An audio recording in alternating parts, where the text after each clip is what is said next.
Your phone buzzes, you glance down. It's an emergency alert. Somewhere close, something has gone wrong. Your first instinct is to move, to get outside, to get to your car, to get away. That instinct feels right. It feels like survival. But here's the strange part. In some of the most dangerous moments a building can face, that instinct is exactly wrong. Sometimes the safest thing you can do is stand completely still. You walk into buildings every day without thinking about them as anything more than backdrops: a school, an office, a hospital waiting room.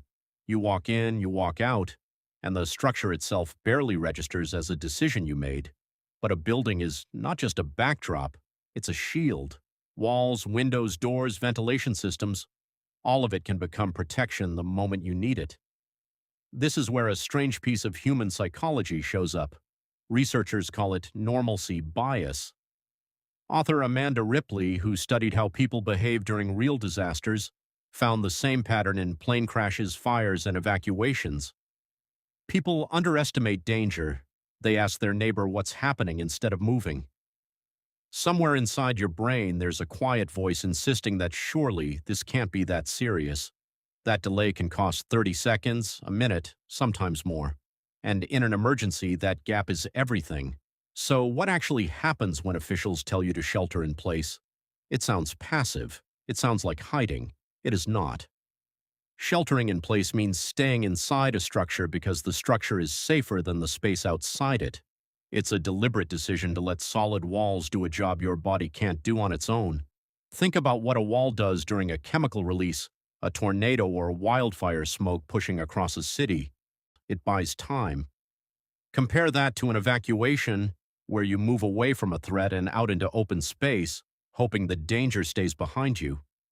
But what happens when the danger isn't behind you?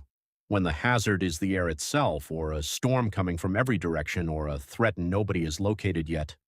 In those moments, walking outside doesn't take you away from danger. It walks you straight into it. Shelter in place is not the same as a lockdown. They look similar from the outside. Doors close, people stay put. But the reasoning behind each one is completely different. A shelter-in-place responds to something outside the building: a chemical spill, severe weather, smoke from a distant fire. The threat is environmental and the building is the answer to it. A lockdown responds to a person, someone dangerous, inside the building or trying to get in. During a shelter-in-place, life inside can often continue.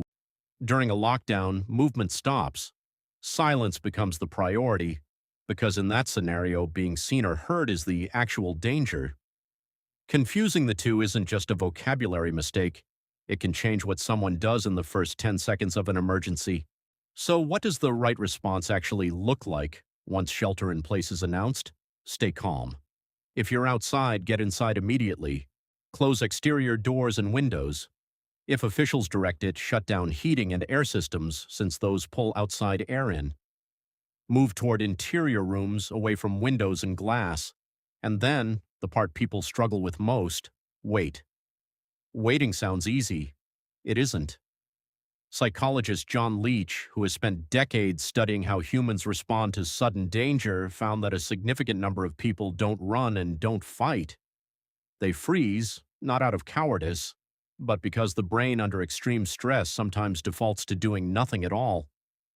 Waiting calmly, on purpose, with a plan is a different skill than freezing out of fear. One is trained, the other is instinct taking over. And that curiosity you feel, that pull toward the window to see what's happening outside, that's one of the most common mistakes people make during a real emergency.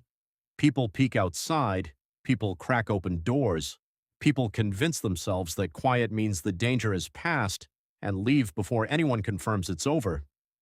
Fire safety researcher Ghislaine Pro, who studied evacuation behavior in real building emergencies, found the same pattern again and again.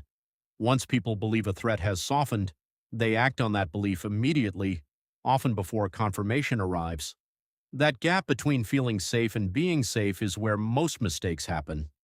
Staying inside and waiting for confirmed instructions isn't passive. It's one of the most disciplined things a person can do under pressure. Every person in a building has a role, even if they've never thought about it.